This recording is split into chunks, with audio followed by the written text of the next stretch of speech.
Assalamualaikum warahmatullahi wabarakatuh. Halo teman-teman semua, perkenalkan nama saya Al-Ihsan. Saya adalah peserta Latsar CPNS Kabupaten Kerinci tahun 2021. Pada kesempatan kali ini, saya akan memberikan analisa saya mengenai manajemen aparatur sipil negara dengan Widya Iswara yaitu Bapak Brahmana Jaya Saputra. Esensi penting dari manajemen ASN sesuai Undang-Undang ASN dan implikasi esensi tersebut terhadap seorang ASN. Esensi penting dari manajemen ASN adalah untuk mewujudkan birokrasi yang profesional dalam menghadapi tantangan-tantangan dalam pembangunan, yang diantaranya masih rendahnya kinerja pelayanan birokrasi dan masih tingginya angka korupsi, kolusi, dan nepotisme di Indonesia.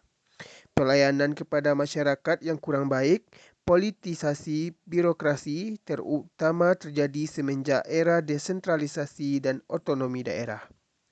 Maka dari itu, pemerintah melalui Undang-Undang Nomor 5 Tahun 2014 tentang Aparatur Sipil Negara telah bertekad untuk mengelola ASN menjadi semakin profesional dengan membangun ASN yang berintegritas, profesional, dan netral, yaitu bebas dari intervensi politik, bebas dari praktek korupsi, kolusi, dan nepotisme, serta mampu menyelenggarakan pelayanan publik yang berkualitas bagi masyarakat.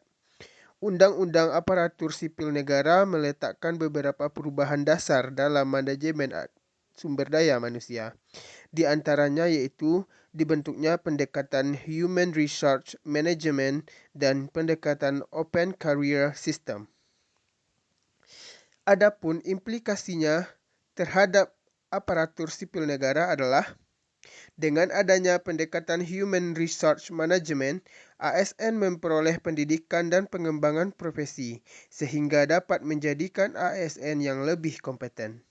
Selain itu, adanya pendekatan Open Career System, ASN memperoleh kesempatan atau peluang yang sama dalam promosi dan pengisian jabatan dengan meningkatkan kompetensinya serta mengedepankan kompetisi. Kedudukan dan peran ASN dan hal apa saja yang perlu dilakukan sebagai seorang ASN. Aparatur sipil negara berkedudukan sebagai unsur aparatur negara yang menjalankan kebijakan yang ditetapkan oleh pimpinan instansi pemerintah, serta harus bebas dari pengaruh dan intervensi semua golongan dan partai politik. ASN memiliki peran sebagai perencana, pelaksana, dan pengawas, penyelenggaraan tugas umum pemerintahan dan pembangunan nasional. Dengan tugas sebagai berikut. Yang pertama, melaksanakan kebijakan yang dibuat oleh pejabat pembina kepegawaian sesuai dengan ketentuan peraturan perundang-undangan. Yang kedua, memberikan pelayanan publik yang profesional dan berkualitas. Yang ketiga, mempererat persatuan dan kesatuan Negara Kesatuan Republik Indonesia. Sebagai seorang ASN, yang akan saya lakukan dalam menjaga kedudukan dan menjalankan peran sebagai ASN adalah: yang pertama, menjauhkan diri dari berbagai pengaruh partai politik. Yang kedua, menjaga kekompakan dan persatuan sesama ASN. Yang ketiga, mengutamakan kepentingan publik dan masyarakat atau masyarakat luas atau negara di atas kepentingan diri sendiri, seorang, dan golongan. Yang keempat, bersikap profesional dalam memberikan pelayanan kepada masyarakat luas.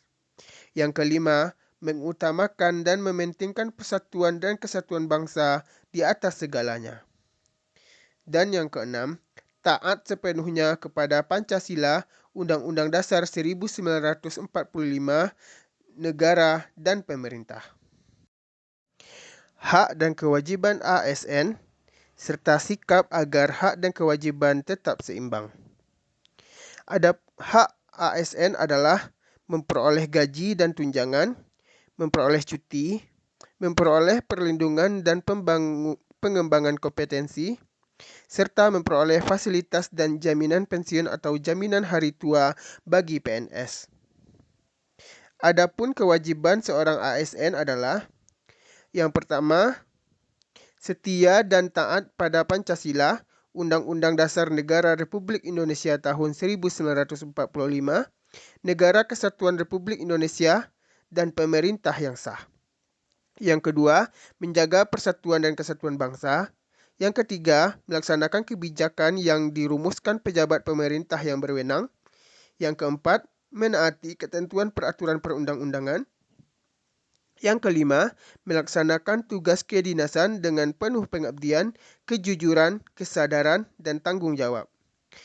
Yang keenam, menunjukkan integritas dan keteladanan dalam sikap, perilaku, ucapan, dan tindakan kepada setiap orang, baik di dalam maupun di luar kedinasan. Yang ketujuh, menyimpan rahasia jabatan dan hanya dapat mengemukakan rahasia jabatan sesuai dengan ketentuan peraturan perundang-undangan. Dan yang kedelapan, bersedia ditempatkan di seluruh wilayah Negara Kesatuan Republik Indonesia. Oleh karena itu, sebagai seorang ASN yang akuntabel, haruslah kita menjaga hak dan kewajiban sebagai ASN tetap seimbang, dengan cara bertugas atau mengabdi dengan orientasi kinerja, yaitu berfokus kepada proses kerja dan hasil yang terbaik. Dengan demikian, hak sebagai ASN akan didapatkan dan kewajiban sebagai ASN juga bisa terpenuhi. Kode etik dan kode perilaku ASN, serta bagaimana melaksanakan kode etik dan kode perilaku sebagai seorang ASN. Adapun kode etik dan kode perilaku ASN ialah sebagai berikut. Yang pertama, melaksanakan tugas dengan jujur, bertanggung jawab, dan berintegritas tinggi. Yang kedua, melaksanakan tugasnya dengan cermat dan disiplin. Yang ketiga, melayani dengan sikap hormat, sopan, dan tanpa tekanan. Yang keempat, melaksanakan tugasnya sesuai dengan ketentuan peraturan perundang-undangan. Yang kelima, melaksanakan tugasnya sesuai dengan perintah atasan atau pejabat yang berwenang, sejauh tidak bertentangan dengan ketentuan peraturan perundang-undangan dan etika pemerintahan. Yang keenam, menjaga kerahasiaan yang menyangkut kebijakan negara.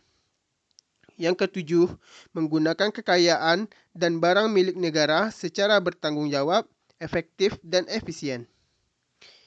Yang kedelapan, menjaga agar tidak terjadi konflik kepentingan dalam melaksanakan tugasnya.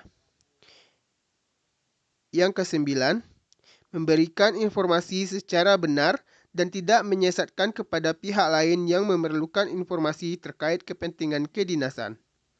Yang kesepuluh, tidak menyalahgunakan informasi intern negara, tugas, status, kekuasaan, dan jabatannya untuk mendapat atau mencari keuntungan atau manfaat bagi diri sendiri atau untuk orang lain. Yang kesebelas, memegang teguh nilai dasar ASN dan selalu menjaga reputasi dan integritas ASN.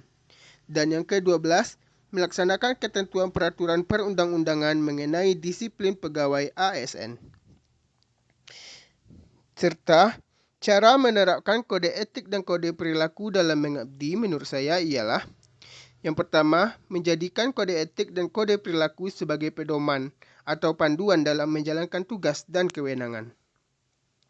Yang kedua, menjadikan kode etik dan kode perilaku sebagai standar penilaian sifat, perilaku, dan tindakan dalam bertugas dan menjalankan wewenang.